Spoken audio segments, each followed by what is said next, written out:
이 시간 다 같이 하나님의 말씀을 살펴보겠습니다. 오늘 보신 하나님의 말씀은 창세기 37장 18절에서 20절 말씀입니다. 창세기 37장 18절에서 20절 말씀입니다. 한 절씩 교독하고 맨 마지막 절은 다 같이 읽도록 하겠습니다. 18절 말씀입니다. 요셉이 그들에게 가까이 오기 전에 그들이 요셉을 멀리서 보고 죽이기를 꾀하여 서로 이르되 꿈꾸는 자가 오는도다. 다 같이 자 그를 죽여 한 구덩이에 던지고 우리가 말하기를 악한 짐승이 그를 잡아먹었다 하자. 그의 꿈이 어떻게 되는지를 우리가 볼 것이니라 하는지라. 아멘. 오늘 귀한 목사님을 사랑의 교회에 보내주셨습니다. 울산 온양 순복음교회 담임 목사로 심호하고 계시고요, CBS 올보원, CBS 안호선 목사의 파워 특강, CTS 4인 4색 한미준 대표 강사로 섬기시는 안호성 목사님이십니다. 오늘 목사님께서 생각대로 되지 않는 것은 참 멋진 일이야 라는 제목으로 하나님의 말씀을 선포해 주시겠습니다. 목사님 나오실 때 박수로 환영하도록 하겠습니다. 할렐루야, 할렐루야. 반갑습니다. 이런 시골 사람이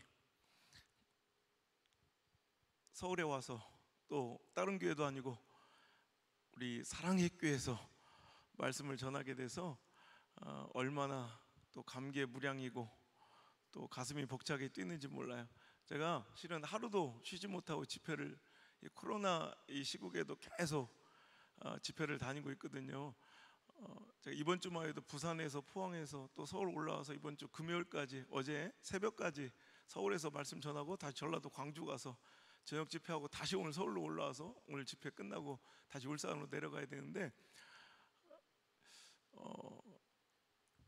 이렇게 바쁘게 하루하루 이렇게 돌아다니다가 똑같은, 매일 같은, 어떻게 보면 이제 매일 집회가 반복되는데도 어떤 집회는 특별히 이렇게 두렵고 떨리고 이제 기도를 해야 되는, 물론 매일 기도하지만 이런 집회가 있어. 오늘 저는 이 자리에 서는 것이 너무너무 두려워. 원래 젊은 요즘 이 시대 자녀들 앞에 서는 게 요즘에 자꾸 이렇게 자신이 없어지고 두려워지고 내가 꼰대가 된 것 같고 자꾸 이렇게 안 통할 것 같고 두려운 마음이 있어서 실은 이 시간도 청이 왔을 때 거절하다가 안 되겠다, 한번 가서 부딪혀보자 이런 마음을 가지고 왔는데 갑자기 또 생각이 나네. 우리 담임 목사님 오정현 목사님과 함께 작년이었던 것 같아요. 작년 요맘때 제가 목사님들을 상대로 한 이제 집회를 섬기게 되었는데 오 목사님이 먼저 1강 하시고 제가 이제 2강을 섬기는데 그때도 이렇게 너무너무 떨리는 거예요. 그래가지고 두려워 또 강사 대기실에서 이렇게 떨고 있으니까 우리 목사님 이제 내려오셔서 이제 1강 끝나고 내려오시는데 목사님 이 후배에게 이제 한마디 해주십시오 그랬더니 우리 오 목사님이 하신 말씀이 아직도 기억이 나요. 안 목사, 나는 설교 잘하려고 안 해. 그냥 마음으로 하지. 하여튼 대가들은 달라요. 뭔 말인지 모르겠는데 겁나 멋있어. 지금도 잘 이해가 안 되는데 하여튼 지금 저도 그런 마음으로 썼어요. 막 잘하려고 안 하고 하나님 주시는 마음의 감동으로 오늘 외치고 선포할 때 여러분 큰 은혜 받게 되기를 주의 이름으로 축원합니다. 저는 오늘 기도하고 왔어요. 오늘 제가 실은 하루 종일 금식하고 왔는데 하나님, 어떤 사람, 난 이 시국에 이런 상황에서 도대체 올 수 있는 사람이 몇 명이나 될까 고민했는데 나 와서 깜짝 놀랐어. 우리 목사님 너무 작게 와서 죄송하다고 그러는데 나는 이 시국에 이렇게 모여있는 사람들이 나는 이거 완전히 또라이 같아요. 진짜 어떻게 이 시국에 이렇게 용기 있게 달려와 하나님의 은혜를 청하는 여러분들, 하나님 그냥 돌려보내지 않으실 줄 믿습니다. 오늘 여기서 분명히 인생이 변화되고 인생에 잊을 수 없는 대변혁의 진앙지가 오늘 이 시간이 되는 그런 인생이 분명히 나올진데 그 주인공이 바로 여러분 되시기를 주님으로 축원합니다. 우리 잠시 기도하겠습니다. 하나님, 이 짧은 한 시간 인간이 무엇을 할 수 있겠습니까? 하지만 우리 성령 하나님 역사하시기에 충분한 시간인 줄 믿사오니 저희들 10년 가운데 역사하여 주시옵소서. 하나님 아버지의 뜻이 하늘에서 이루어진 것 같이 그 뜻이 오늘 이 시간 이 밤을 통하여 이루어지게 하여 주시옵소서. 하나님 아버지의 뜻이 하늘에서 이루어진 것처럼 그 뜻이 우리 사랑교회 다음 세대를 통하여 이루어지는 축복과 영광을 허락하여 주옵소서. 나의 사랑, 오늘도 살아계신 예수님의 이름으로 감사하며 기도 올리옵나이다. 아멘. 다시 한번 인사드립니다. 저 울산 온양순 목회를 섬기고 있는 안호성 목사입니다. 반갑습니다. 제가 오늘 여러분에게 전할 말씀의 제목은 생각대로 되지 않는 건 참 멋진 일이다. 뭐라고요? 약간 이상한 제목이죠. 생각대로 되지 않는 건 참 슬픈 일이다. 생각대로 되지 않는 건 참 짜증나고 불쾌한 일이다. 이게 우리의 일반적인 생각이고 관념인데, 저 오늘 거꾸로 뒤집어서 우리의 생각대로 되지 않는 일상, 내 계획이 깨어지고 내 예상이 박살나고 내 뜻대로 이루어지지 않는 그 삶이 때로는 내 뜻이 꺾여지고 내 예상이 뒤집어지며 오히려 하나님의 뜻과 섭리와 역사들이 이루어지는 결정적인 시간일 수도 있다는 거예요. 우리 사랑의 교회는 아마 와서 이렇게 강단에 서서 말씀을 전하시는 그런 많은 이런 주의 종들이나 혹은 이렇게 귀한 간증자들이 보면 굉장히 잘 되고 축복받은 사람들, 뭐 우리 세상의 기준으로. 근데 어떻게 보면 저는 저의 실패 이야기를 하러 왔어요. 때로는 내 생각이 꺾이고 내가 실패처럼 보였던 그 많은 삶 가운데 이루시는 놀라운 하나님의 역사를 이야기하러 왔고, 그러니 여러분도 실망하지 말고 절망하지 말고 그때 하나님 이루실 뜻을, 하나님의 계획을, 하나님의 섭리를 기대하라는 도전을 드리러 왔어요. 오늘도 여러분, 저의 이야기가, 저의 간증이 여러분의 심장을 뛰게 하고 여러분을 다시 한번 역전시키게 하는 그런 귀한 기회와 발판이 될 수 있기를 주의 이름으로 축복합니다. 저는 내 생각이 깨어지고 내 뜻이 꺾이고 내 예상과 내 계획을 따라 살아가는 것이 우리 인생에는 굉장히 안정적이고 이것이 잘 되는 것처럼, 이것이 성공처럼 보일 때가 많아요.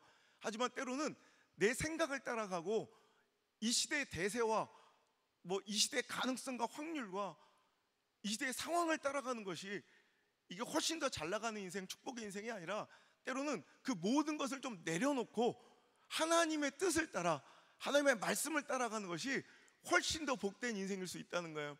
제가 꿈이 이제 요즘에 꿈이 생겼어. 뭐냐면 너무 이제 치열하게 젊은 나이부터 이렇게 살다 보니까 가족들하고 이렇게 시간도 가질 수 없고 우리 아이들을 크는 걸 전혀 못 본 거예요.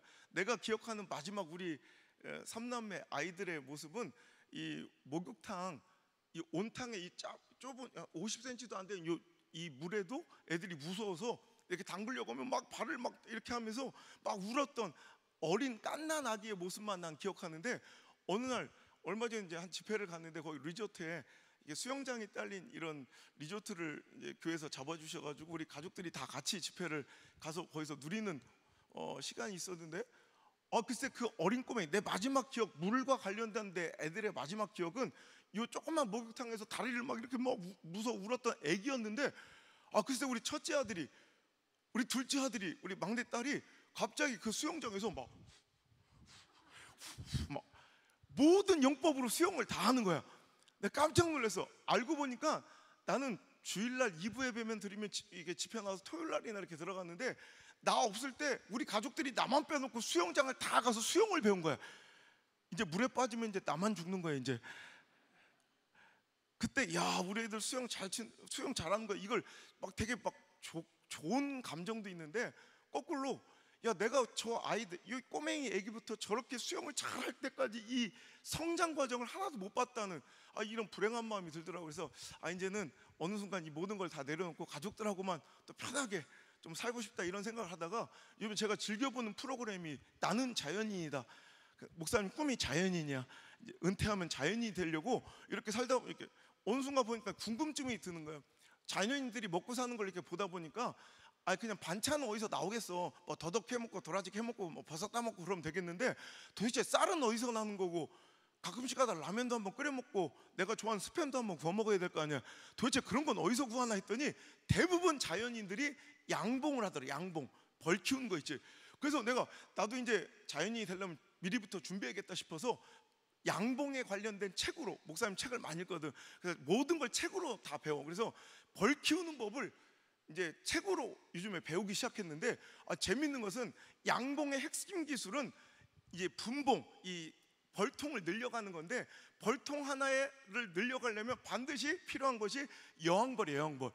여왕벌 한 마리가 있어야 벌통 하나가 생기는 거예요. 근데 이 여왕벌이 이 군립 이 공동체를 다 책임지는 생명의 근원이니까, 그래서 내가 이걸 공부하다가 너무 재밌는 사실을 알게 됐는데, 여왕벌하고 일벌은 완전히 다른 인생이에요. 그 수준도 차원도 격이 다른 이 여왕벌은 일벌하고는 완전히 다른 차원의 삶을 살아. 일벌은 태어날 때부터 죽을 때까지 죽어라 일만 해. 하루에도 몇십 차례씩 꿀을 따러 꽃을 막 몇천 개를 돌아다니면서 하루 종일 일만 하다가 한 달 반 만에 다 죽어. 근데 여왕벌은 존귀한 대접을 받고 그 공동체의 생명과 존립을 책임지며 영화롭게 살다가 3년에서 5년을 살아. 하여튼 서울이나 대전이나 광주나 안 놀래는 건 똑같구나. 내가 요즘에 계속 청소년 집회 다니는데 안 놀래는 건 뭐 이 시대의 트렌드니. 그죠? 여러분 잘 들어봐. 일벌은 한 달 반 사는데 여왕벌은 5년을 살아. 아, 좋아. 여러분 완전히 차원이 다르다니까. 그리고 여왕벌을 위해서 일벌들은 모두 다 희생을 해야 돼. 그래서 이 벌집의 가장 천적 위험한 적은 장수말벌이야. 그 말벌이 침입을 하면 어떻게든 이 장수말벌로부터 이 여왕벌을 지켜야 돼. 그러면 이제 장수말벌과 싸울 수 있는 일벌의 방어 기제가 하나도 없어. 공격 무기가 없다고. 그럼 이제 일벌이 선택하는 유일한 무기는 뭐냐면, 일벌은 이제 장수말벌이 침입을 하면 장수말벌에게 달려든대. 그래서 장수말벌을 꽉 껴안는 거야. 6마리 7마리가 그 한 마리 등치 큰 장수말벌한테 꽉 껴안아서 그때부터 날갯짓을 막 하는 거야. 그럼 온도가 체온이 올라가겠지. 그럼 생명체 한계 체온이라는 게 있잖아. 어느 정도의 체온이 올라가면 죽는 그 한계 체온이 이 말벌이 일벌보다 약간 낮대. 그럼 일벌이 막 체온을 올리면 덩달아 체온이 상승한 말벌의 한계 체온이 일벌보다 낮기 때문에 어느 순간 한계 체온에 도달해서 말벌이 죽어버려. 야, 말벌 죽었다. 보일러 꺼. 탁 누르면 다시 체온이 뚝 떨어진 게 아니잖아. 이미 올라갔던 온도를 제어할 수 없어서 일벌들도 말벌과 같이 죽는 거야. 여러분, 일벌들은 죽어라 일만 하다가 계속 이렇게 이제 여왕벌을 지키려고 이렇게 공격, 자기 몸을 불살라 공격을 해야 되고, 또 여러 가지 한 달 반밖에 살지 못하는 이런 인생을 사는데, 여왕벌은 너무 존귀하고 위대한 인생을 살길래 난 생각을 했어요. 야, 여왕벌은 어떻게 탄생할까? 여왕벌은 내 생각할 때 뭐 신화처럼 막 전설처럼 이렇게 확 아우라를 풍기며 태어날 줄 알았어. 그런데 깜짝 놀랄 사실은 일벌과 여왕벌의 탄생이 전혀 다르지 않다는 거예요. 이 대단한 여왕벌, 삶은 질이 완전히 다른데, 삶의 그 모양, 삶의 결과는 완전히 다른데, 일벌과 여왕벌은 똑같이 애벌레 때는 똑같은 거예요. 이렇게 애벌레처럼 똑같아. 바로 옆집 친구야. 이 벌집의 구멍에 꼬물꼬물한 애벌레 시절에는 똑같은 다 애벌레인데, 그 애벌레 중에 한 마리를 택해서, 이제부터 벌들은 애벌레 중에 그냥 한 마리를 택해서 그때부터 애벌레에게 로얄 젤리를 먹이기 시작하면 그 애벌레만 여왕벌이 된대. 나머지 애벌레 똑같이 옆집 친구인데도 나머지 애벌레들은 그냥 보통 식사인 꿀과 화분을 먹이는 거야. 그래서 또 누가 또 플라스틱 화분 생각한 사람 있다. 그런 화분 말고 왜 일벌들이 나가서 막 그럼 여기 꽃가루 막 토시처럼 이렇게 달고 다니는 거 있잖아. 그 꽃가루를 먹이고 꿀을 먹인 애벌레들은 일벌이 되는 거고, 똑같은 애벌레였는데 로얄 젤리를 먹인 애벌레들은 여왕벌이 되는 거예요. 근데 여기서 생각한 게, 우리 인생이 똑같다. 우리가 별반 다를 것 없는 인생인데, 이렇게 똑같이 살아가는 인생인데, 여기서 어떤 사람은 그냥 먹고 살기 위한 인생을 살아갈 거고, 죽어라 일만 하며 연명하다 살아갈 거고, 어떤 인생은 존귀한 영벌 같은 인생을 살아갈 건데, 그 차이는 무엇이냐? 현격한 무슨 뭐 인생에 따라갈 수 없는 금수저 흙수저의 갭이 있는 게 아니라, 내 생각에 여왕벌처럼 오늘 이 어린 나이부터, 너희들 완전 지금 보면 애벌레 같잖아. 이제 이 애벌레 같은 이 인생에서 이제부터 로얄 젤리 같은 하나님의 말씀을 먹고, 하나님의 꿈을 먹고, 하나님의 사명을 먹고, 하나님의 비전을 먹고 살아가는 자들은 이제 다른 사람들이 상상할 수 없는 차원이 다른, 격이 다른 인생을 살게 될 줄 믿습니다. 오늘 목사님 그 얘기를 할게요. 목사님은 어렸을 때부터 목사님 아들로 태어나서, 우리 아버지는 감리교단의 목사님이에요. 시골에서만 목회를 많이 하셔가지고 저는 할 수 없이 이 시골 동네에서 다 나를, 누군지가, 내 소속을 다 아는, 정체를 다 아는 곳에서 살 수밖에 없었어. 그러니까 난 5살 때부터 우리 동네 사람들이 다 내 이름을 목사 아들인 줄 알아. 5살 때 어이 목사 아들, 7살 때 어이 목사 아들, 10살 때 저놈의 목사 아들. 그놈의 목사 아들이라는 소리가 너무너무 듣기 싫어. 저는 하루라도 빨리 이 목회자 집안을 탈출하고 도망치는 게, 독립하는 게 꿈에도 소원인 거야. 그러니까 난 공부를 너무너무 잘해가지고 지금도 선생님들이 30년이 지나도 40년이 지나온 선생님들이 목사님을 기억할 정도로, 선생님들이 기억하는 안우성이라는 학생은 다 서울대 나와서 판검사 돼 있을 거라고 생각을 해. 내가 볼 때 대한민국의 위기는 코로나가 아니야. 이 불신의 풍조를 깨야 돼. 눈알에 의심이 가득 차가지고, 내가 한 도시의 연합성을 이렇게 인도하다 보면 가끔씩 저를 기억하는 선생님들이 찾아올 때가 있어. 나는 기억도 안 나는데, 한 번은 청주에서 연합성회를 하고 있는데 내 선생님이라고 주장하는 분이 교회에 와서 머리가 허연 분이 앉아 있는 거야. 앞만 봐도 모르겠는데, 그래서 한 대화를 나누다 보니까 우리 선생님이 맞아. 내 어릴 때 에피소드를 다 아시고 내 출신 학교를 다 맞추시는 거야. 그래가지고 드디어 내가 자기 제자인 게 확인되자 우리 선생님이 내 가슴 파고 후려치며 막 그렇게 서럽게 우시는 거야. 야, 이놈의 새끼야, 네가 어쩌다가 이놈아 판사가 안 되고, 이놈아 검사가 안 되고, 이놈아 목사가 돼서 왔느냐, 막 그러면서 인생 망했다고 얼마나 서럽게 우시는지. 교회를 안 다니는 분의 입장에서는 목사는 저 판사 검사 한참 아래, 장사 동사 다음이 목사예요. 그러니까 그분의 입장에서는 내가, 자기 제자가 되게 기대했던 것보다 망하고 잘못 살고 있다고 생각하는 거예요. 어찌 됐든 간에 자기 제자를 위하는 선생님의 마음이 어떻게 먹고 사는지 구경하고 싶었는지, 교회도 한 번도 안 다닌 분이 난생 처음으로 자기 제자가 뭐 한다니까 와가지고 저 뒤에 구석쟁이 앉아가지고 이제 이렇게 보는데 기분이 좋아진 거예요. 왜냐하면 뭔지는 잘 모르겠어. 그런데 자기 제자가 뭐라 외칠 때마다 수천 명이 막 아멘 아멘 하는 거야. 우리 선생님 여기 안 오시기에 얼마나 다행인지 몰라. 얼마나 실망했겠어 우리 선생님이. 그런데 그러니까 그때부터 자세히는 모르겠으나 내 제자가 뭔가 잘 풀리고 잘 된 것 같은 그 느낌은 있잖아. 그러니까 그때부터 막 기분이 좋아진 우리 선생님이 자기 제자를 도와주고 싶은 마음에 뭔가를 하고 싶은데 뭘 할 줄 알아야지, 뭘 알아야지 도와주지.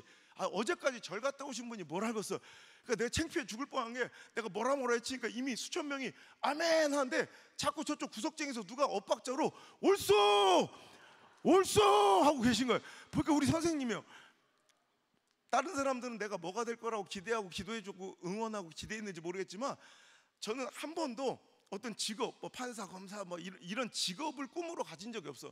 어렸을 때부터 장래 희망을 써라 하면 내 장래 희망 칸에는 다른 친구들은 축구 선수, 대통령, 우주인, 과학자 이런 거 쓰는데, 나는 장래 희망이 똑같아서 항상 어렸을 때부터 행복한 가정. 나는 우리 엄마 아빠처럼 못 살겠는 거야. 그냥 평범하게 살고 싶은 거야. 우리 엄마 아버지는 시골에서 목회하시니까 너무너무 아침 새벽부터 저녁까지 바쁘신 거예요. 옛날 목사님들, 시골교회 옛날 목사님들은 설교만 잘하고 목회만 잘하면 되는 게 아니라 오만 걸 다 해줘야 돼. 시골은 속 아픈데 목사를 왜 불러? 속 아픈데 새벽에 우리 사택문이 박살날 정도로 목사님 우리 소가, 우리 누렁이가 이상해요. 그러면 우리 아버지가 그 새벽에 잠바를 입고 나가서 알았슈 그러고 나가. 나 지금도 궁금한 거, 우리 아버님 그 새벽에 나가서 뭘 하다 오시는 거예요? 소 뿔을 잡고 기도를 하셨는가, 소 대가리에 안수를 하셨는가. 하여튼 우리 아버지는 소가 아파도 나가. 걷다 우리 아버지는 또 온 동네 장례만 터지면 또 우리 아버지는 장의사야. 아이고 목사님 철수 아버지가 가시오. 그럼 아이고 알았슈 가가지고, 지금처럼 예식장 가가지고 예배만 한번 드려드리는 게 아니라 옛날엔 그래서 목사님이 가서 시신 수습부터, 염이라고 알아? 염? 시신을 이렇게 쌓는 거 있어. 그 염 작업까지 목사님이 다 하신 거야. 난 옛날에 태어났으면 목사 못했어. 근데 웃긴 게 또 염이 기독교 예식이 아니잖아. 근데 목사가 돼서 또 똑같이 일반 사람들을 하면 좀 그러니까 좀 신령해 보이려고 그랬는지 참 목사님 다 진짜 바빠, 할 일 많았어. 옛날엔 목사님 염을 어떻게 하냐면 이렇게 시체를 이렇게 말아가, 이렇게 계속 말다가 가끔씩 가랭이로 이렇게 빼서 여기다 십자가로 묶어줘야 돼. 그래야 기독교식 염이 된다니까. 우리 아버지 목사님이 그거 최고 강사였어. 난 이렇게 말씀 집회하고 다니는데 우리 아버지는 옛날에 내 생각해 보면 기독교 장례 예식 세미나 강사였어. 온 동네 목사님들 이렇게 모아놓고, 젊은 목사님들 모아놓고 세미나를 해주는 거예요. 자, 잘 보세요. 예, 자, 이렇게 시체가 이렇게 있으면 말아가요. 계속 그렇지.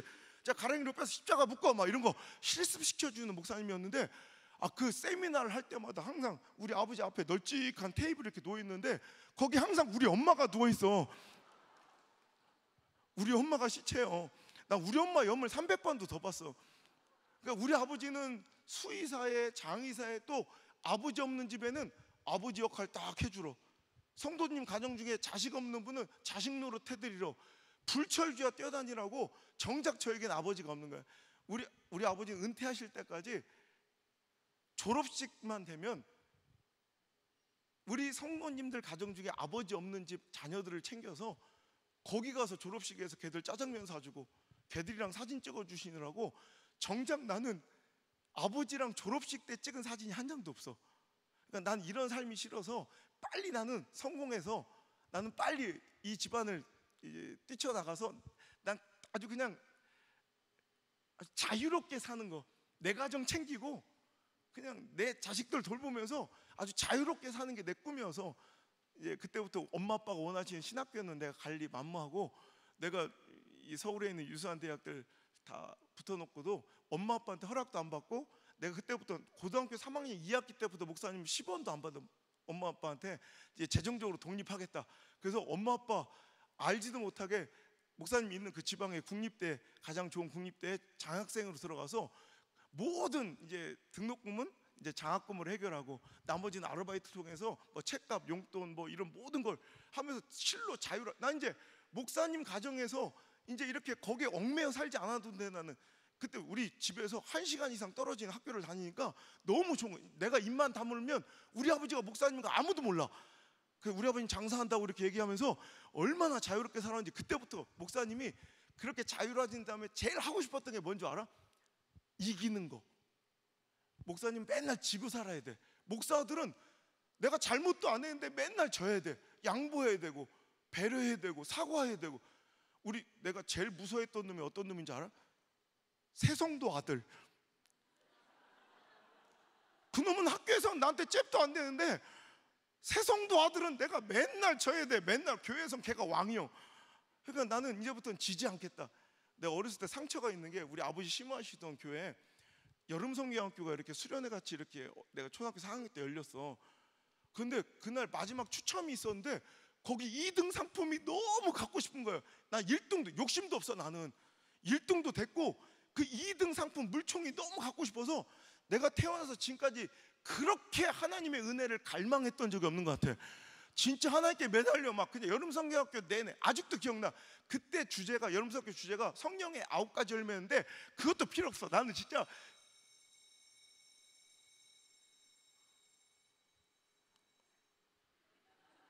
서울은 원래 이런 거야? 쓸데없는 얘기하면 이렇게 한 번씩 배를 울리고 그런 거야? 나는 여름성경학교 내내 내 관심사는 그 2등 상품 뽑히게 해주세요.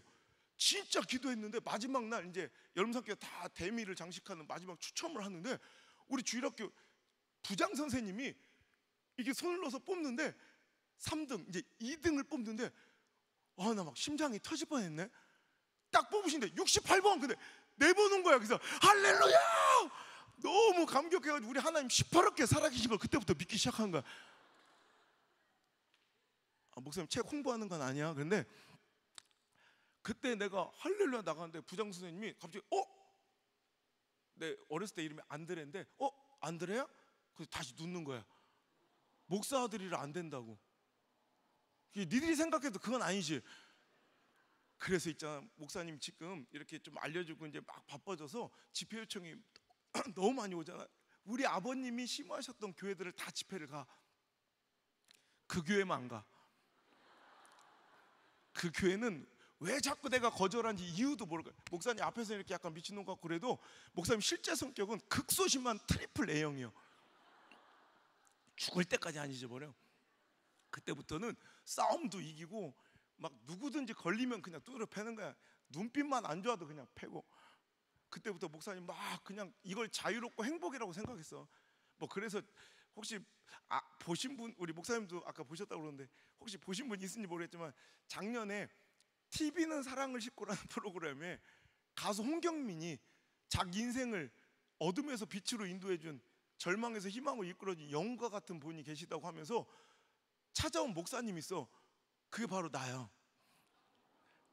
그 목사님 그때 막 무슨 일만 터지면 그 선배가 달려와서 모든 거 다 해결해주고, 쌈만 나도 내가 가서 다 해결해주고, 자기 기숙사에 이렇게 있으면 그 선배가 막 슈퍼맨처럼 와가지고 기숙사 쇠창살을 다 끊어내고 자기를 탈출시켜서, 고기 먹고 싶다 하니까 소각장에 내 전공 과목 책을 태워 돌판에다가 삼겹살을 구워줬던 이야기를 하더라고.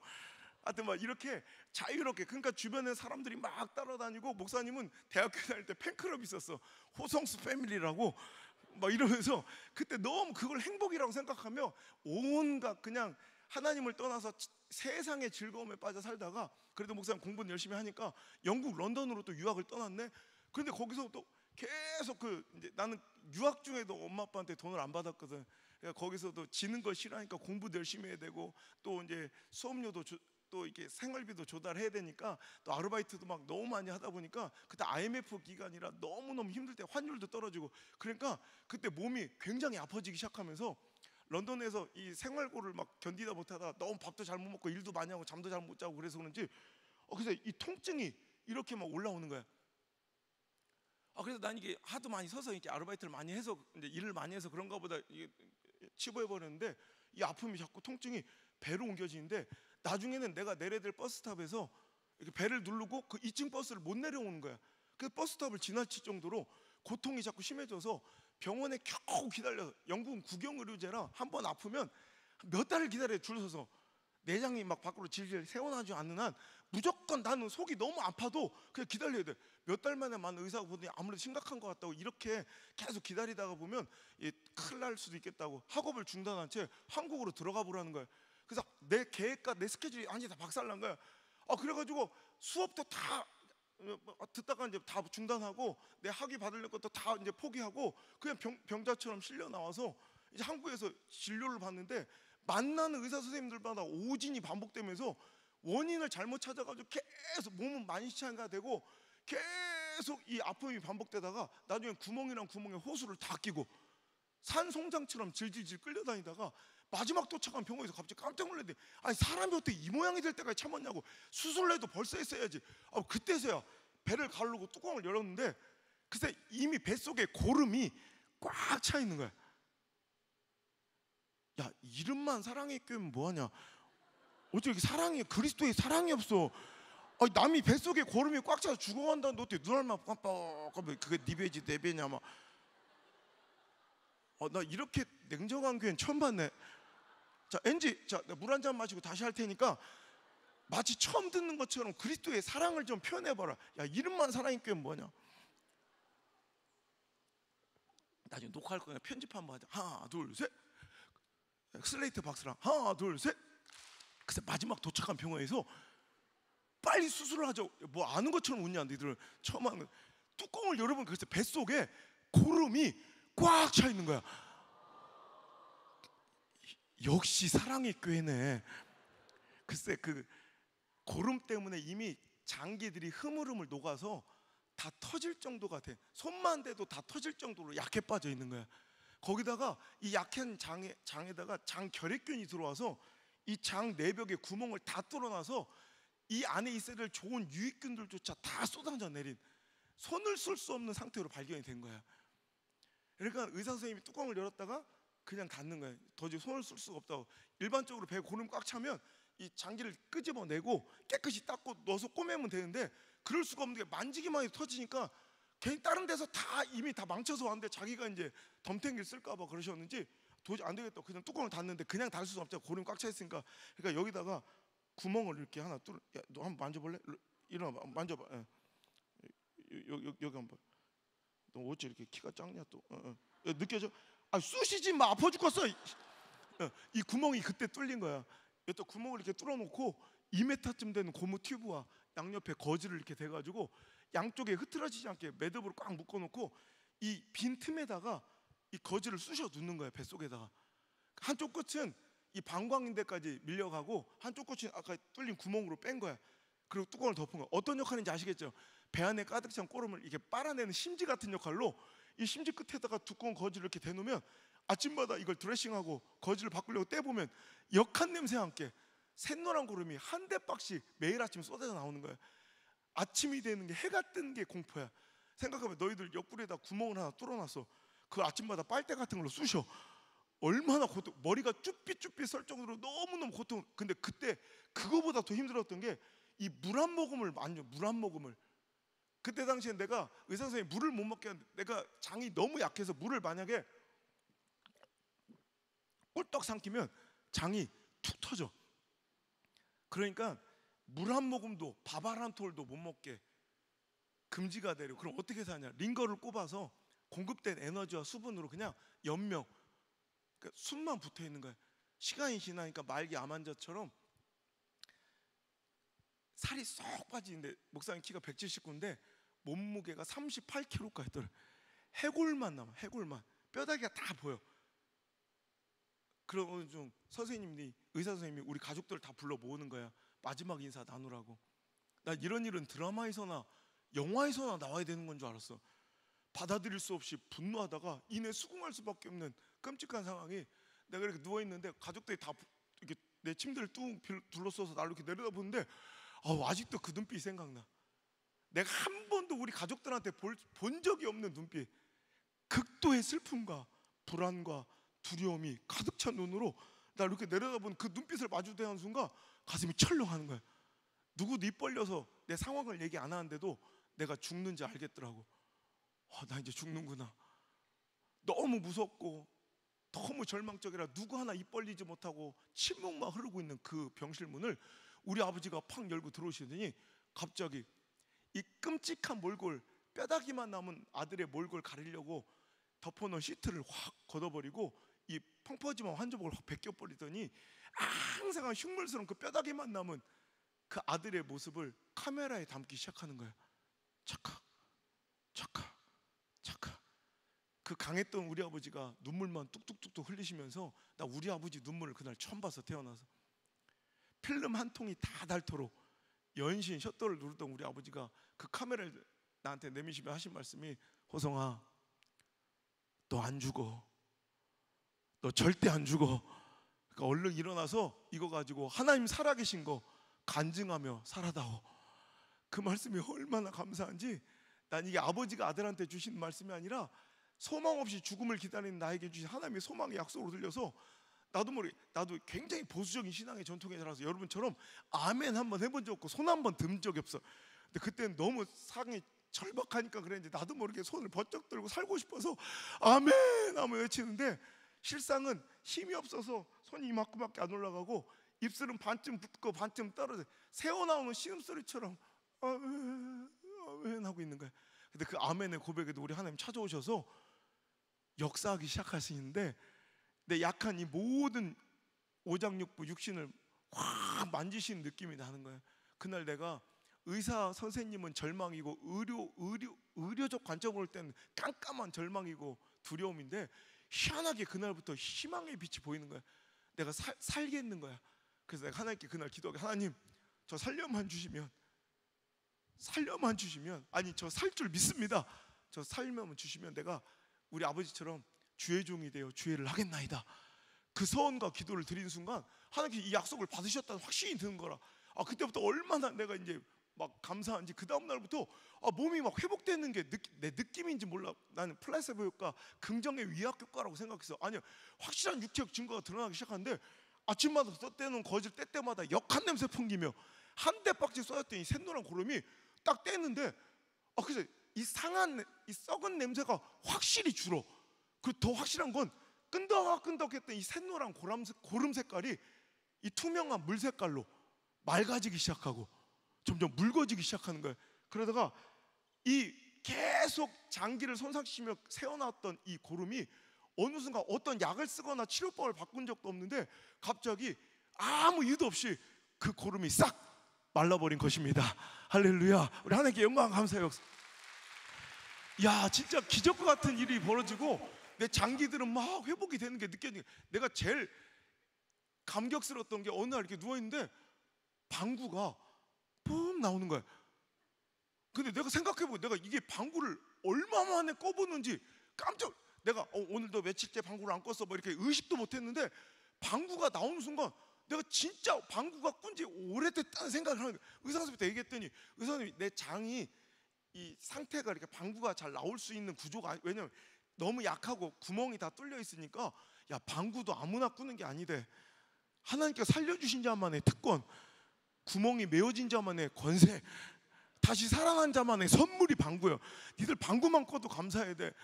그러니까 나는 내가 분명히 방구 소리 들은 것 같은데 나 상상 임신은 들어봤어도 상상 방구인가 싶어가지고 다시 한번 힘을 줬더니 방구가 뽕 나와. 야, 진짜 이거 의사 선생님도 놀랄 정도로 이게 방구가 나오니까 얼마나 행복해. 난 지금도 있잖아.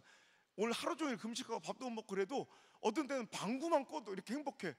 목사님께 수행비서가 이제 항상 이렇게 운전을 하고 이렇게 다니니까 목사님 이렇게 연예인 타고 다니는 밴 거기서 거의 막 많이 이렇게 자고 이렇게 다니니까 수행비서가 굉장히 중요해. 어떤 사람을 보면 목사님은 이렇게 테스트할 때, 드라이빙 테스트할 때 일부러 있잖아, 얼마나 거룩하고 신실하고 기도를 많이 하는가 이런 거 안 보고 일부러 방구를 한번 뻥 꺼봐. 그때 이게 무슨 냄새야? 그럼 탈락. 목사님 어디서 꽃향기가 나요? 그럼 무조건 합격이야. 난 지금까지 이렇게 많은 교회들 돌아다니면서 막 오케스트라 막 정말 아름다운 소리를 많이 들어봤지만 내가 태어나 지금까지 들어본 내 소리 가장 아름다운 소리는 내 방구 소리야. 나에게는 마치 그 방구 소리가 마치 뽕뽕 이렇게 천상의 멜로디처럼. 그러니까 몸이 막 회복되어 가지고 이제 다 죽는다던 그 안호성이라는 환자가 1년여 만에 네 발로 걸어서 병원을 나오는 기적이 일어난 거예요. 물론 태어날 때도 40kg밖에 안 되는 바싹 마른 쇠꼬챙이 같은 몸에 1년 동안 발을 디뎌본 적이 없으니까 내 체중을 받아서 이 발바닥이 땅을 디뎌본 적이 없으니까 못 걷겠는 거야. 걷는데 이 걷는 느낌이 너무 징그러워. 여러분 1년 동안 이렇게 중력을 안 받아보고 누워 있다가 내 발바닥으로 이렇게 걷는 느낌이 무슨 너무 하여튼 이상해, 징그러워. 그래서 너무 행복해서 나오는데 우리 엄마는 내 똥오줌을 받아내고 말라 죽어가는 그 아들을 보던 옆에서 지켜만 봐 있던 우리 엄마는 그 감격스러운 장면에 그 병실 바닥에 쓰러져서 막 펑펑 울면서 우리 아들 사라져서 고마워, 우리 아들 사라져서 고마워, 우리 아들 사라져서 고맙습니다. 그 엄마와 함께 병원을 나섰는데 그날 햇빛이 얼마나 맑던지 그 햇빛이 쏟아져 볼에 닿는 느낌이 아직도 나. 햇빛이 너무 꼬순 거야. 하늘만 봐도 행복하고 땅만 봐도 감사하고 걸어만 가도 행복하고. 니들은 걷다가 뭘 주워야지 행복하잖아. 다만 돈 1,000원이라도 주세요. 해맑게 웃잖아. 근데 난 진짜 내 발이 땅에 디뎠다는 게 이게 기적이야. 그때는 있잖아, 목사님은 어떻게 잘 먹고 잘 살까가 문제가 아니라 어떻게 하면 주를 위해 죽을까. 막 옛날에 그렇게 들어가기 싫었던 신학교 들어가는 건 문제도 아니야. 내 불속이라도 들어가겠대. 그렇게 되기 싫었던 목사 되는 건 일도 아니야. 내 순교라도 해드리려고 그랬어. 근데 이 기쁨과 은혜와 이 감사가 첫날 만날 죽을 때까지 가면 얼마나 좋아. 여러분 그거 알아요? 은혜에도 유통기한이 있더라니까. 사람이 얼마나 간사한지 진짜 죽을 때까지 내가 하나님께 감사하고 살 줄 알았는데 사람이 건강이 되찾아지는 순간 반비례로 은혜는 유통기한이 뜨르륵 돼. 내 정신 딱 들었는데 엄마야, 큰일 날 뻔했다. 나 목사 될 뻔했다. 내가 막 은혜에 취해가지고 신학교 정문 앞에 와 있어. 하마터면 들어갈 뻔했다. 깜짝 놀래. 야, 이러다가 내가 우리 엄마 아빠 꼬라지로 평생 살 뻔했다 생각해 아찔한 거야. 그래서 내가 하나님께 너무 죄송한데 나 죽어도 못 들어가겠다 신학교를. 그래서 또 이번에 도망친다고 도망친 게 일본으로 유학을 또 떠나. 뭐 이렇게 쓰레기 보듯 그래. 야, 나만 또 쓰레기야. 야, 니들은 잘 살았어. 나는 성경 인물 가운데 요나 씨 있잖아. 요나 씨. 나 그 양반만 뭐 그렇게 애정이 가고 남 같지가 않아. 나 지금까지 목회하면서 한 번도 그분을 나쁘게 설교해 본 적이 없어. 난 천국 가도 그분부터 찾아뵐 거예요. 이 싸가지 없고 배은망덕한 놈을 우리 하나님은 버리셔도 내치셔도 죽여도 할 말 없는데 우리 하나님 진짜 좋으신 분이야. 오히려 일본의 유학 시절에 우리 하나님은 목사님을 확 끌어나 만나주시고 전 인격적으로 난 예수님을 그때 영접하게 돼. 난 교회에서 살았거든. 우리 아버지가 목사님이라 나는 교회를 안 가는 건 가출밖에 없어.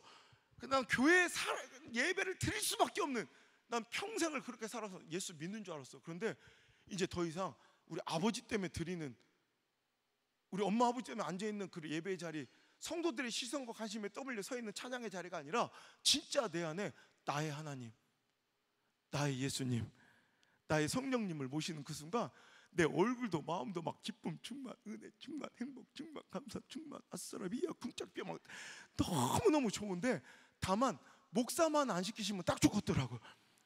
그때 우리나라 굴지의 대기업 두 군데에서 목사님이 이렇게 소문이 잘못, 유학생들 사이에 목사님이 이렇게 소문이 잘못 난 거예요. 그러니까 오해하신 거지. 목사님 굉장히 똑똑한 사람이라고 소문이 나서, 보세요, 얼핏 언뜻 보면 약간 똑똑해 보이잖아요. 그러니까 굴지의 대기업 총괄 본부장님이 두 기업에서 연신 찾아 경쟁적으로 목사님 특별 스카우트 해가려고 그러다가 이제 우리나라 최고 큰 대기업에서 목사님을 아주 경쟁업체가 따라올 수 없는 아주 초유의 계약 조건을 제시해 주셔서 너무 기쁜 마음에 사인을 해버린 거야. 여러분, 여러분의 인생이 아무리 좋아 보인다고 덥석덥석 주워 먹으면 안 돼. 분별력이 있어야 돼. 이게 하나님이 주신 하늘의 신령한 복인지 아니 마귀의 템테이션, 유혹인지를 분별하고 하나님 주신 건, 하나님 주신 복만, 하늘의 신령한 복만 받아 누리는 우리 사랑의 교회 모든 자녀들에게 주의 이름으로 축원합니다. 아니면 목사님처럼 된다. 목사님도 너무너무 좀 약간 찔리는 거야. 신앙의 양심이 살아있잖아. 은혜가 충만하니까. 그래서 뭔가 너 하나님 신학교 간다고 그랬지, 막 신앙의 양심이라, 가만히 좀 있어봐. 너무 달콤한 제의에 내가 그것을 버릴 용기가 없어서 그 제의를 받아들이고 일본의 유학 시절이니까 하숙집에 들어왔는데 딱 그날 잘라고 침대에 눕는 그 순간 진짜 거짓말처럼 그날 밤부터 배가 다시 아프기 시작한 거야. 근데 그 배가 차라리 아싸리 막 이렇게 아프고 끝나면 되는데 그게 막 확 아픈 게 아니라 막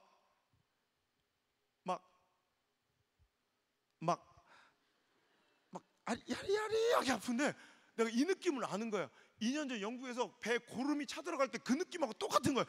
해필 내가 하나님 약속 저버리고 하나님과의 약속을 깨버린 그날 밤에 옛날하고 똑같아. 그 느낌이 나니까 얼마나 무섭겠어. 아침이 되고 우리 장로님이 오사카에 의원을 하나 하고 계시는 장로님이 계셔서 그 병원에 가서 검사를 받는데 기가 막힌 걸 가고, 글쎄 목사님의 염증 수치가 일반인 정상치의 무려 70배, 80배, 100배가 넘어가자 장로님 안 되겠다, 큰 종합병을 이송을. 그래서 큰 일본에 있는 종합병원에 이송이 됐는데도 원인을 찾지 못한 채 의사 선생님이 내린 결론이 무슨 일인지는 모르겠지만 당신 뱃속에, 왜 그런 원인은 모르겠는데 당신 뱃속에 고름이 꽉 차들어가고 그 고름 때문에 장기들이 손상되고 있는 것 같으니 빨리 수술하는 수밖에 없겠다고. 2년 전하고 똑같은 일이 벌어졌는데, 글쎄 더 놀라운 사실은 수술 날짜가 정해졌는데 목사님 간증집에도 써 있는데 그날이 해필 내가 2년 전 수술 받은 똑같은 날, 3월 20일 똑같은 날 똑같은 증상으로 일본의 수술방으로 들어갔는데, 여기서 이제 내가 죽겠다는 두려움이 확, 하나님 내 생명 여기서 걷어가시겠다는 두려움이 팍 드는데, 그러다 주야 살려주세요 막 기도도 못 하겠는 게, 난 전과가 있잖아. 옛날에 한번 했었잖아. 미안해서 못 하겠대. 여러분 기도할 수 있을 때 열심히 해요. 기도도 빡세게 할 수 있는 것도 축복이에요. 목사님 주여 이렇게 기도 못하 기도를 이루고 했던 거야. 주여. 답답하시죠? 저도 답답합니다. 주님 이름은 어떨까요? 그저 속는 셈 치시고 속는 셈 치고 한 번만 더 살려주시면 이번 내가 진짜 목사 되겠습니다. 이 부끄럽기 짝이 없는, 민망하기 짝이 없는 기도를 하나님 응답해 주셔서, 목사님은 수술 중, 일본의 수술 중에 죽음을 경험하고 수치상으로 의학적으로 거의 죽음인데 다시 극적으로 회복돼요.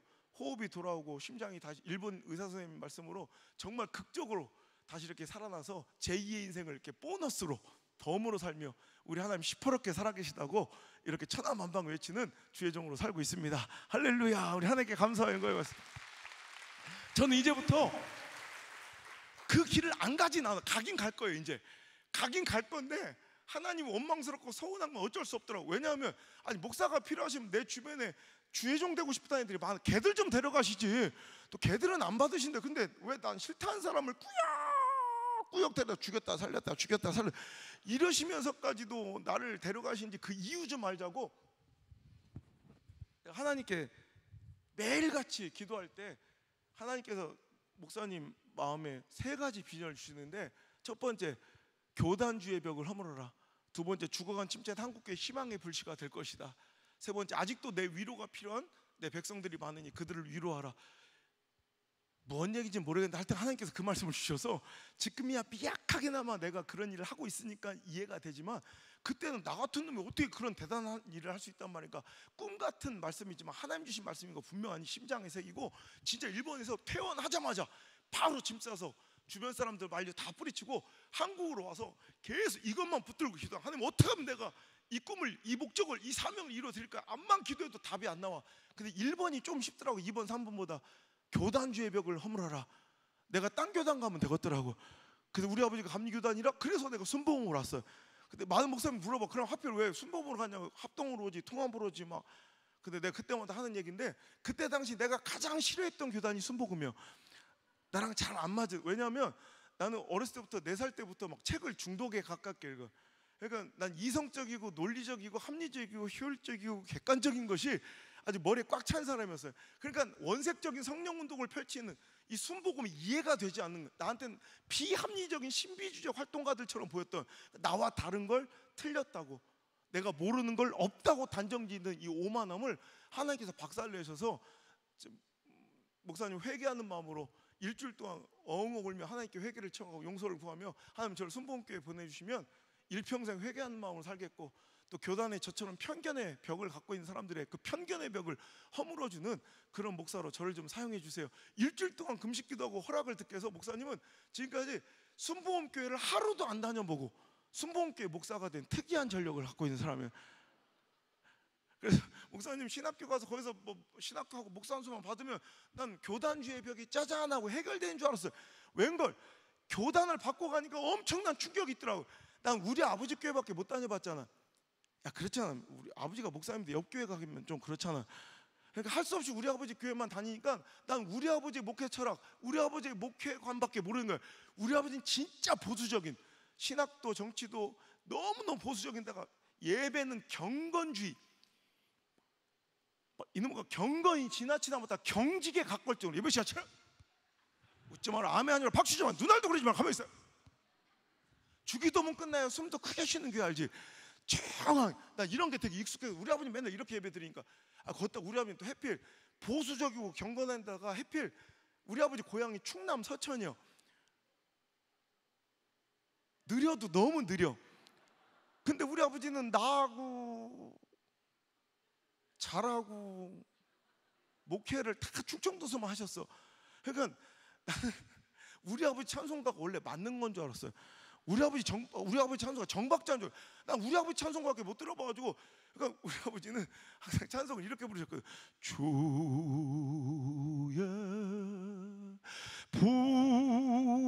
부요. 요 한 소절이면 우리 성도 200명과 이렇게 눈인사가 이미 다 끝나.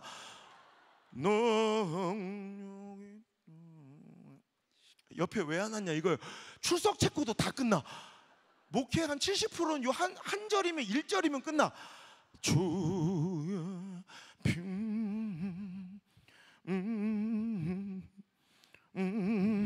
이 부분을 제일 좋아하는 거 한 15번은 꺾는 것 같아. 그러니까 우리 교인들도 이제 다 오줌 마린이들은 그때 다 나가. 1층 내려가서 오줌 놓고 여유롭게 올라오면 그때서야 믿으오 이래. 나 원래 찬송가 그런 줄 알았다니까. 근데 내가 난생 처음 순복음 예배를 드려본 게 신학교 가서 채플 시간에 신학생들과 함께 드린 예배 시간에 깜짝 놀랐어. 나 이런 광경을 처음 본 거야. 채플실 문을 여는 순간 막 뜨거운 열기가 확 나오면서, 또 더 놀라운 건 막 찬송을 하는데 도대체 눈알이를 어딜 보고 있는 건지 막 눈이 무섭다고. 도대체 어딜 보고 치는 거야. 걷다가 내가 외국 나갔다 그런지 얼마 안 돼서 그런지 내가 모르는 찬송만 자꾸 불러. 그래서 나 이게 신곡인 줄 알았어. 새로 나온 찬송가인 줄 알았어. 어느 날 가사를 가만 듣다 보니까 내가 아는 찬송가예요. 주의 보혈, 정말 내가 아는 주의 보혈은 이런 보혈이 아닌데 뭐 이렇게 빨리 부르는지 도저히 못 따라 부르겠더라고. 근데 어느 날 내가 승부욕이 되게 강해. 어느 날 자존심이 확 꺾인 거야. 내가 언제까지 이 찬송가를 구경만 하고 못 따라 부르겠다. 하나님, 오늘 이 찬송만큼은 내가 순교할 각오로다가 완창하여 바치겠나이다. 나 그날 끝까지 5기로 부르다가 나 진짜 그날 죽을 뻔해. 니를 못 만날 뻔했어요. 마지막 한 소절, 끝 소절 남겨놓고 내가 내 정신이 아니야. 내가 내 입으로 부르는데 내 귀가 뭔 소리인지 몰라. 내 눈알은 흰자에밖에 안 보이고 그 입신하기 직전 단계에 이제 이러다 찬송가를 마치는 순간 내 자신이 그렇게 자랑스럽고 대견할 수가. 난 대학교 붙었을 때보다 정치학 또 영국에 유학 갔을 때보다 이때가 더 자랑스러워. 호성호성 장하다 잘했어 너도 이제 드디어 진정한 순복음교인 되었다. 하나님 보셨나이까? 이렇게 꼴값 떨고 있는데 근데 잊을 수 없는 충격적인 말이 들어오는데 앞에서 갑자기 찬양을 인도하다 그 전도사님이 갑자기 자 여러분 이번엔 좀 빠르게 불러봅시다 이래. 여기서 뭘 어떻게 더 빨리 불러. 알고 보니까 내가 죽을 뻔했던 그 빠르기가 순복음은 그게 보통 빠르기래. 목사님 서울에서 태어났고요. 4살 때부터 우리 아버지 목양지를 따라 계속 충청도에서 살았는데 왜 하필 알지도 가보지도 못한 울산의 온양이란 시골 마을에 내가 목회하고 이제 오늘 이야기만 간단하게 해드리고 이제 오늘 이제 마치도록 할게요.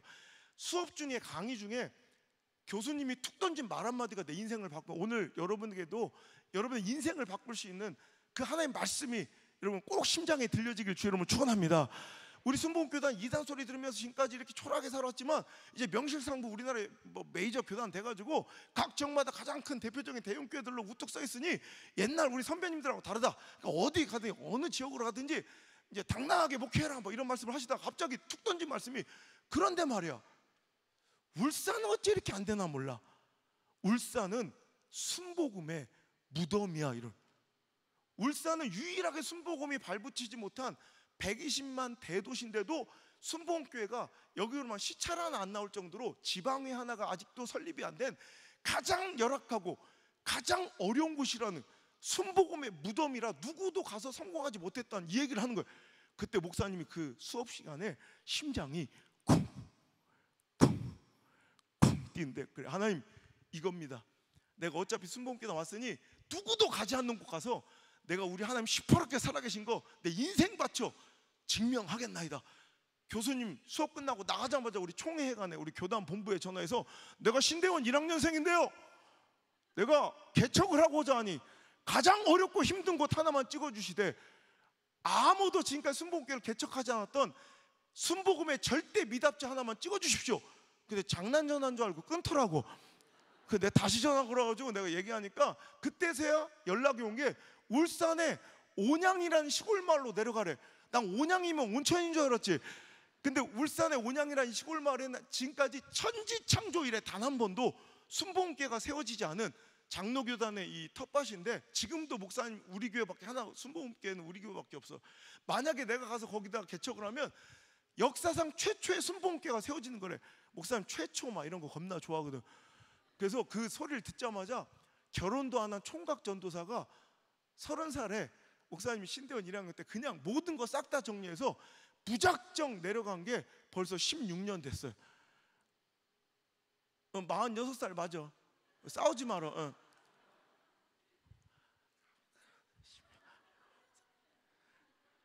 46살. 그럼 그때 아무것도 안 가지고 진짜 혼자서 내가 내 인생을 결정하는 우리 삶을 여러분도 막 결정해 가야 되잖아. 어디로 갈까? 우리 인생의 스텝을 이렇게 결정해 갈 때마다 그 결정에 그 선택에 가장 큰 영향을 미치는 것은 대부분 가능성, 확률, 통계, 상황, 처지, 형편, 감정, 관계, 사상, 이념. 야 목사님이 웬만하면 어휘력이 잘 안 딸리는데 니들한테 졌다야. 웬만하면 아멘을 해주는데 야 우리가 인생을 이렇게 우리 인생의 다음 스텝을 결정해 갈 때 대부분 상황 따라, 처지 따라, 형편 따라, 감정 따라, 통계 따라, 분석 따라 이렇게 하잖아. 근데 목사님 딱 하나, 내가 그 길로 갈 이유 딱 하나, 하나님의 콜링, 하나님의 부르심, 그 사명의 심장소리 펄떡펄떡 뛰는 하나님의 부르심의 그 사명의 심장소리 하나 나침판 삼아 무작정 내려가서 혼자 아무도 없이 결혼도 안 한 총각 전도사가 이 밭대기 80평 사가지고 혼자 무릎 꿇고 거기다가 눈물을 쏟아들인 게 우리 목사님 개척의 시작이 되었고 1년 동안 등짐져가지고 이제 교회를 조그만 단층짜리 건물을 개척하고 그 교회가 꽉 차서 앉을 자리가 또 건축하고 또 건축하고 또 건축하고 또 건축하고 개척한 지 11년 만에 5번 성전 건축을 하고요. 그 지역에 복음이 들어온 지 110년 역사 동안 아무도 깨지 못했던 모든 기독교 역사를 목사님 교회가 10년 만에 다 뒤집어 새로 쓰고 지금은 전국 전 세계를 누비며 우리 하나님의 살아계심을 증거하는 그런 종으로 사용되고 있습니다. 우리 하나님께 영광의 박수. 목사님은 지금도 저 좀 더 해도 되죠? 자기들도 좀 늦었어. 내가 보니까 목사님 맨날 외치고 다니는 게 이거예요. 우리 하나님은 시퍼렇게 살아 계시다고. 우리 하나님은 성경 속에만, 문자 속에만, 활자 속에만 갇혀 계신 분이 아니라, 우리 예수님은 돌무덤 가운데 잠자고 계신 분이 아니라 지금 이 순간에도 시퍼렇게 살아 역사하고 계신 분이에요. 여러분이 이것에 아멘 했다면, 우리가 아브라함처럼 순종하면 하나님께서는 그 시퍼렇게 살아계신 동일하신 하나님은 아브라함 같은 복을 우리에게 주실 수 있는 분이에요. 우리가 다윗처럼 결단하고 시대 골리앗한테 달려들면 다윗 같은 영광과 승리를 주실 분임을 믿어야 돼. 근데 우리는 그 하나님과 내 하나님이 다른 분처럼 생각하고 여길 때가 있더라는 거예요. 여러분, 그 하나님이 우리 하나님임을 믿으셔야 합니다. 그래서 우리는, 여러분, 제가 진짜 내 상황과 처지와 형편을 따라간 것이 아니라 하나님께 주신 그 사명의 꿈길을 쫓아갔더니 지금 그 꿈길이 꽃길이 되어 얼마나 존귀하게 영광스럽게 사용되고 있는지 가끔씩 가다 지금 내가 이 자리에 서 있는 이것도 난 꿈 같아. 어느 날 제가 목사님이 살고 있는 동네가 이런데 부끄러워서 동네 이름, 시골은 어째 그런지 몰라. 동네 이름이 남창이야, 남창. 부끄러워 죽겠어. 남창이 뭐야? 그래도 어느 날 보니까 늘 감사한 마음을 살려고 노력을 해요. 옆 동네 보니까 옆 동네보단 낫대. 그래도 옆 동네 이름은 정관. 뭐 극단적이야. 막 그 옆 동네 이름은 대변. 막 이런 막 엄청난 동네. 뭐 생각해봐. 런던에 살다 오사카, 서울 막 이렇게 막 있다가 갑자기 막 남창 막 내려가니까 막 더 서럽기도 하고, 막 이 시골에서 어떻게 살 수 있을까? 근데 지금 목사님 주변으로, 교회 주변으로 막 많이들 개발이 돼가지고 그래도 조금 옛날보다, 그래도 여러분이 생각하는 뭐 소름 끼치게 도시는 아니고, 우리 시골 사람들은 편의점이 들어오면 도시가 됐다고 그래요. 얼마 전에 편의점 생겼어. 우리도 어느 날 이렇게 목사님이 얼마 전에 이렇게 농길을 이렇게 걷다가 너무 웃긴 거야. 그냥 내 삶이 너무 웃긴 거야. 내 삶이. 왜냐하면 내 생각대로 된 게 아무것도 없어. 내가 어쩌다 경상도에 와서 살고 있나? 난 내가 경상도에 살 거란 생각을 꿈에도 못 해봤어. 걷다가 내가 이 시골 마을에 살고 있는 게 너무 웃긴 거야. 난 얘네 1년에 면세점 냄새를 2번 이상 맡아야 돼. 백화점 1층 냄새를 한 달에 2번은 꼭 맡아야 사는 사람이에요. 근데 그 시골에 가가지고 막 너무, 거기다가 내가 목사가 돼 있는 게 너무, 나는 다른 목사님 아들들은 하나님 나도 우리 아버지처럼 목사가 되려면 막 서원도 하고 어렸을 때 결단도 하고 그런다는데, 목사님은 하나님 저는 죽었지. 전 때려 죽여도 목사는 안 될랍니다. 하나님 1,000번째를 올리면 청소년식을 낳던 사람이에요. 그런 내가 목사가 된 게 너무 웃기고, 또 내가 목사가 되면 난 일평생을 감리교단만 살았는데 그럼 당연히 나는 감리교 목사가 될 줄 알았더니 순복음 목회자가 돼 있는 것도 너무 웃기고, 그 목사님이 이렇게 돌아다니는 걸 싫어하고 대인기피증에서 사람을 만나는 걸 좀 싫어해.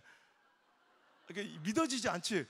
근데 우리 교회 성도들도 나를 이렇게 막, 난 너무 부끄러워. 이렇게 목사님이 이렇게 집회 가면 몇 년씩 이렇게 집회를 가는 교회들이 많아요. 합동집. 근데 아직도 밥도 한 끼도 안 먹어본 교회도 많아. 이게 사람 만나는 걸 내가 싫어요. 나는 이제 박근혜 대통령 보면 가끔씩 다 마음이 짱해. 나랑 비슷한 게 많아. 친구도 없고. 난 방에 혼자 있는 걸, 목사님 9년 동안 집회 다니면서 일정 스케줄, 방송이나 집회, 세미나 이런 거 없을 때는 한 번도 목사님 호텔방 문고리도 안 잡아. 이해가 안 되지. 9년 동안 목사님 한 번도 호텔방 앞에 나와본 적이 없어. 그러니까 목사님 수행비서 뽑을 때 막 너무 밝고 쾌활한 애 뽑으면 걔가 힘들어. 약간 음흉하고 음습하고 이런 애들, 부정적 이런 애들 뽑는다니까. 막 어두운 데 가둬놔도 잘 버티는 애들. 그래서 친구도 없고 그냥 혼자 있는 거, 혼자 책 보는 거 좋아하고.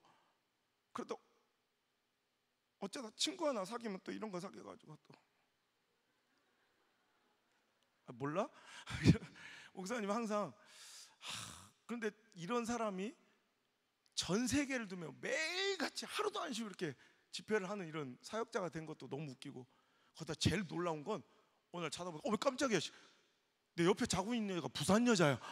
나 부산 여자랑 결혼했다. 난 꿈도 안 꿨어. 난 진짜 부산 여자가, 그것도 선 봐서 창피하게. 너 선 알아? 선? 선이란 거 모르지? 나도 창피해 죽겠다 야. 내가 선이란 단어가 나한테 가당키는 해? 목사님 있잖아, 굉장히 목사님이 약간 로맨틱한 이런 사람이야. 그러니까 어렸을 때부터 있잖아, 목사님이 꿈꾸던 이렇게 로망이 있어서. 나는 인위적으로 짜맞추는 만남을 싫어해서 대학 다닐 때 미팅도 한 번 안 했어. 그러니까 목사님 꿈꾸던 만나면 이런 만남을 이렇게 갔다가 저요.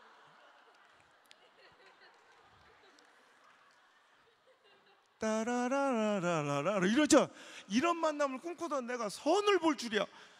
내 인생의 첫 번째 선이자 마지막 선이 그 여자인데, 선 보고 한 달 반 만에 결혼한 거야 내가. 그래가지고 아까도 얘기했지만 자녀를 3명을 뒀거든. 아들, 딸. 그러니까 어떤 때는 내 자신이, 내가 오늘도 집에, 내 집인데 내가 되게 낯설 때가 있어. 왜냐면 난 주일날 나왔다 이렇게 토요일날 잠깐 들어가니까, 오늘 내 집인데 내가 들어갔는데 내 집이 너무 낯설어. 왜냐면 우리 집에 부산 여자 1명과 울산 애들 3명이 모여 앉아서 나 멍이다 어디 아니라 막 이러고 있는 거야. 나 이게 너무 낯설어 아직도. 그래서 우리 막내, 우리 천사, 우리 공주, 우리 안나한테, 안나 일로 와봐. 그래, 왜? 그래, 안나야, 아빠 있을 때만큼이라도 사투리 좀 안 쓰면 안 돼. 아빠 뭐 외롭고 소외감 느끼잖아. 그때 우리 안나가 어렸을 때 뭐라 했는지, 아빠 우리가 언제 사투리 썼는데. 그래. 지가 쓰는 말이 사투리인 줄도 몰라. 그래서 내가 한번 홍대 집회할 때 내가 우리 애들 학교 안 보내고 데려왔어. 그리고 아침에 이제 같이 쇼핑하고 밥 먹고 이제 저녁 집회 가려고 이제 호텔 들어와서 씻고 있는데, 우리 안나가 심각하게, 우리 막내딸이, 아빠 진짜네? 서울 사람들은 우리랑 영판 다르네? 이래. 내가 그날 너무 웃음이 나는 거야. 야, 내 삶이 어쩌다 이렇게 내 생각대로 된 게 아무것도 없는지. 그래서 너무 감사해. 그래서 너무 행복하더라고. 그날 내가 생각한 게, 만약에 그럼 내가 꿈꾸고 계획하고 생각하고 예상했던 대로 모든 것들이 다 이루어졌으면 난 지금 어떤 모습으로 살고 있을까 생각해 본 거야. 우리는 그걸 형통이라고 부르잖아. 내가 생각한 대로 다 잘 되는 거. 근데 그러면 목사님이 지금 뭐 서울대 나와서 뭐 여기 대기업에 부장쯤 돼 있겠대. 그럼 속고 살고 있겠지. 그게 내 인생의 가장 큰 축복이고 행복이냐? 근데 목사님 지금 누리는 행복과 기쁨과 하나님 부어주신 축복과 존경함은 진짜 그런 것들과는 비교에 꼰덕지도 안 될 만큼 너무나도 행복하고 존경하는 삶을 살고 있어요. 그래서 그날 막 웃던 웃음은 눈물로 바뀌고, 하나님께 너무 감사해서, 내 뜻대로 안 되게 해주셔서, 내 예상대로 안 되게 해주신 하나님께 너무 감사해서, 그때 막 그 자리에 앉아서 메모해서 써내려간 설교 제목이 바로 이 제목이 된 거예요. 생각대로 되지 않는 건 참 멋진 일이다. 빨간머리 앤에 나오는 대사 중에 생각대로 되지 않는다는 건 참 멋진 일이나요? 왜냐하면 내가 생각지도 못했던 일들이 벌어지곤 하거든요. 그래서 참 맞는 것 같아. 우리 인생에 내 생각대로 되지 않을 때 실망하고 절망한 일이 많지만, 실은 거꾸로 보면 내가 생각지도 못했던 일들이 벌어지는 때가 또 그때일 때도 있더란 거예요. 요셉의 인생이 그렇잖아. 17살짜리 그 어린 소년이 감당할 수 없는 시련과 절망과 실패만 계속 거듭되는 거예요. 아니, 형들 심부름 끝까지 잘 성실하게 하면 우리 칭찬받고 용돈 받고 박수 받고 응원받고 지지받을 줄 알았지. 근데 웬걸 내 생각과는 다르게 형들이 갑자기 내 채색 옷을 막 갈기갈기 찢을 때 얼마나 무서웠겠냐. 거기다 형들이 또 구덩이에 막 웅덩이에 빠칠 때 얼마나 두렵겠냐. 거기다 또 위에서 웅성웅성 회의 소리가 들려서 잘 들어보니까 그 회의 안건이 저놈을 죽일까 말까로 의논을 하고 있는 거야. 여러분, 원수 강도들도 아니고 우리 형들이 나를 죽일까 말까를 가지고 회의하면 여러분 같으면 그 목소리 잊을 수 있겠어? 목사님 같은 트리플 A 형들은 그거 죽을 때까지 못 잊어. 근데 갑자기 회의가 끝났는가 나를 또 끌어올려줘. 그래, 형들 나 놀랬잖아. 몰래카메라야 뭐야. 나 놀랬잖아. 갑자기 짐승처럼 묶어가지고 노예로 팔아. 당시에는 노예는 사람이 아니야. 두 발 달린 짐승이라는 표현이 있을 정도로 짐승처럼 죽여도 되는 거예요. 아니 부잣집 돌려님이 갑자기 짐승처럼 끌려가서 정신 차리니까 그것도 다른 나라 이집트의 노예로 팔려간 거야. 생각해봐. 야, 너 갑자기 인신매매 너 몇 살이야? 17살 다 내가 그래서 맞춘 거야. 막 신령하잖아. 내가 17살 때 네가 갑자기 정신 차려보니까 인신매매 당해가지고 저 신안의 새우잡이 여선이야.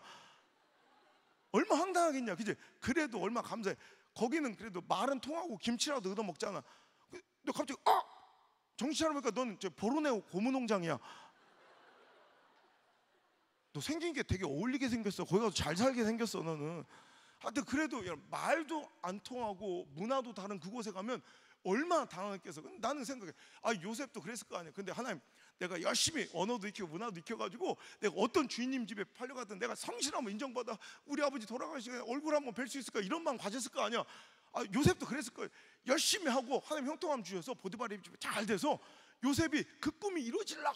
왜냐면 막 모든 재물을 다 맡길 정도로 신임을 받아 총무가 되어 이제 그 꿈과 생각대로 뭔가 될라 하는 그날 밤 그 주인집 돼지 같은 아줌마가 갑자기 그래서 아줌마 하지 마요. 그때 그러지 마요. 막 그때 갑자기 미투 그래가지고 깜빵에 갇힌 거야. 막 돌아버린 거야. 그러니까 내 생각대로 되는 게 아무것도 없어. 그럼 요셉의 입장에서는 이건 막 미치는 거야. 왜 이렇게 내 인생을 이끌고 이거 안 되지? 근데 우리는 알잖아. 요셉이 1인칭 자기 주인공 시점에서 자기 인생을 바라보는 불행인데 그의 슬픔과 그의 고독과 그의 절망과 그의 무고함과 억울함과 그 모든 실패들이 우리가 전지적 작가 시점에서 보면 또 이런 게 웃긴 거예요. 또 여기는 코드를 모르겠어. 도대체 어디서 터질지를 연구를 해봐야 되겠는데, 전지적 하나님의 시점에서 바라보면 그것은 실패가 아니야, 절망이 아니더라는 거야. 오히려 하나님께서 그는 꿈도 못 꿔, 그는 스스로 생각도 못해, 그는 스스로 어떻게 자기가 스스로 기도도 못할 이집트라는 지금의 미국과 같은 거대 제국의 제2인자 총리 대신으로 세우시려는 하나님의 놀라운 계획에 가장 빠른 지름길이요, 가장 좋은 나침판이었는 줄 믿습니다. 그러니까 오늘 우리의 삶이 절망하고 깨어질 때 그것으로 인해서 실망하고 포기하고 항복하면 안 돼. 그때 이루실 하나님의 역사를 기대하시길 바랍니다. 2020년 완전히 느낌이 되게 좋았잖아. 2020 뭔가 딱 떨어지고 막, 나 이런 거 말장난 되게 좋아하거든. 그래서 얼마 전에 미국에서 설교학 박사 공부하시는 분들이 연락, 레토릭, 영어로는 레토릭 설교하는 거 되게 많이 하는데 한국어로는 목사님처럼 말 딱 라임 맞추고 막 이런 거 자기들이 그걸 과제로 쓰고 있다고 막 그러더라고. 그래, 그런 게 있어. 하여튼 그런데 2020 되게 나 기대 겁나 했네. 근데 완전히 망했어. 목사님 2년 3년 전부터 스케줄이 다 잡혀서 나는 4년 후에 어떻게 살지 알아. 이랬는데 그 세워놓은 모든 계획들이 다 박살났어. 나만 그런가? 여러분도 다 그렇죠? 진짜 내 뜻대로 되지 않고 내 생각대로 되지 않았던 많은 것들이 있죠? 축하드립니다. 내 생각대로 되지 않는다는 건 참 멋진 일입니다. 이제 여러분이 생각지도 못했던 일들이 벌어질 줄 믿으시면 아멘. 내 뜻대로 되지 않는다는 건 참 멋진 일입니다. 이제 뜻밖의 축복이 시작될 줄 믿으시면 아멘. 내 예상대로 되지 않는다는 건 참 멋진 일입니다. 이제 내가 예상치도 못했던 하나님의 한 수, 그 신의 한 수가 여러분의 삶에 개입될 줄 믿습니다. 이제 그 믿음 가지고 하나님 절망하지 않겠나이다, 포기하지 않겠나이다, 내 생각대로 되지 않는 그 삶 속에서 이루실 하나님의 역사를 기대하나이다. 이번 캠프를 통해 그 하나님의 역사를 기대하며 오늘도 전진하고 keep going, 끊임없이 전진하는 믿음의 사람들 되시기를 주의 이름으로 축원합니다. 다 같이 한번 주의 이름을 강력히 부르짖으며, 주여 그 하나님의 역사와 권능이 장우성 목사님 임했던 것처럼 나에게도 임하게 도와주옵소서. 내 삶을 역전시켜 주시고 풀어주시고 회복시켜 주시옵소서. 주의 이름을 부르며 기도합니다. 주여! 아버지 하나님, 오늘도 사랑하는 자녀들이 주님 앞에 무릎 꿇고 아버지 두 손 들고 마음을 열고 주님 앞에 나와 그 은혜와 하나님의 위로를 구하며 하나님의 이끄심과 섭리를 구하오니 주여 이곳에 임하셔서 저희들을 만져주시고 저희들을 만나주셔서 이제 저희들이 꿈꾸지도 생각하지도 계획하지 못했던 그거 놀라운 계획들이 저희들의 삶 가운데 기적처럼 일어나는 놀라운 축복의 시간이 되게 하여 주옵소서. 역전시켜 주옵소서. 절망을 희망으로 뒤집어 주시고 실패를 승리로 뒤집으시는 시퍼롭게 살아계신 우리 하나님을 만나는 귀한 시간